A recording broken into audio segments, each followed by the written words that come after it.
12 তারিখে নির্বাচন হবে না। ইভেন তারা বলে দিচ্ছে যে হচ্ছে জামাত ইসলাম এবং এনসিপি স্বচ্ছ নির্বাচন হবে না, এই মর্মে তারা নমিনেশন প্রত্যাহার করে নেবে।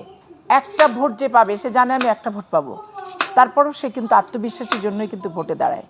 তারপরে জিততে পারবে না জেনেও বিগত দিনের একবারে মানুষের 72 সাল থেকে শুরু করে অদ্যাবধি পর্যন্ত জিততে পারবে না জানার পরও কিন্তু কথাবার্তা, বডি ল্যাঙ্গুয়েজ এত ব্যাপক যে রাষ্ট্রীয় ক্ষমতা দখলে করে বসে আছে অলরেডি, এরকম একটা ব্যাপার।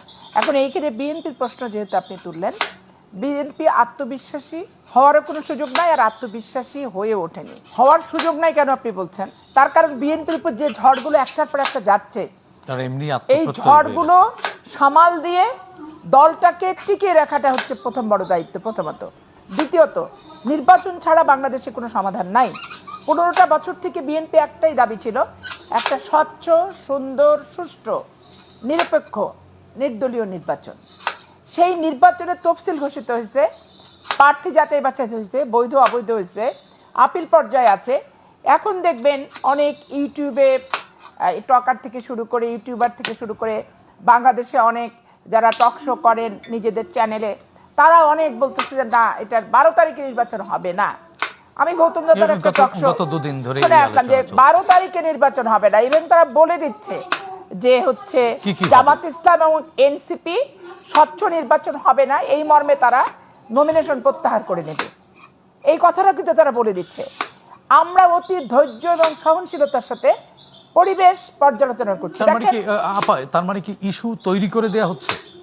ইস্যু তো অবশ্যই তৈরি করে দেয়, স্পেস তৈরি দেয়। সরকার ইন্ধন যোগাচ্ছে এবং যারা এই সরকারের চালিকা শক্তি, সরকারকে আনার পরে প্রশংসা, আনার আগে প্রশংসায় পঞ্চমুখ ছিল, পীর পয়গম্বর উলিয়া উলিয়া হিসেবে এই সরকারকে দেশ জাতির সামনে উপস্থাপন, বক্তব্য, বিবৃতি, টক শোতে বলেছে, তারাই এই কথাগুলো কিন্তু তাদের মধ্যে সরকারের পক্ষ থেকে তো এরকম কোনো কিছু বলা হয়নি। তাদের মুখ থেকে, আমি তো বললাম কাদের মুখ থেকে, তাদের মুখ থেকে এই কথাগুলি আসছে।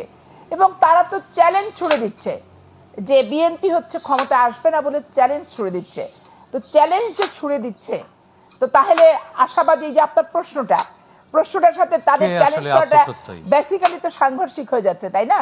তারাই চ্যালেঞ্জ ছুড়ে দিচ্ছে বিএনপি ক্ষমতায় আসবে না, তারাই আবার বলতেছে বিএনপি বেশি আশাবাদী হয়ে যাচ্ছে কিনা। বিএনপি দেখেন, বিএনপি এখনো কোনো ক্যান্ডিডেট বলেনি যে আমি এই জায়গায় নির্বাচিত হয়ে গেছি, আমি এটা হব। আপনি সিম্পল দেখেন, এই যে পাটোয়ারিকে সাদিক কায়েম কি বলছে যে ইনশাল্লাহ তুমি আগামীতে এখানে এমপি হচ্ছ। আমরা কিন্তু এখন পর্যন্ত বলিনি আপনারা যদি ভোট দেন, ভাগ্যে যদি লেখা আল্লাহ রাখে তাহলে আমি দেন এমপি হব, হলে আপনারা আমাকে পরিচালিত করবেন। জনগণ যদি ভোট দেয়, হ্যাঁ জনগণ ভোট দেয়, আপনাদের দ্বারা আমি পরিচালিত হব। আপনাদের কাজ পার্লামেন্টে যে প্রতিনিধিত্ব করার চেষ্টা করবো, আপনাদের কাজের প্রতিনিধিত্ব করার।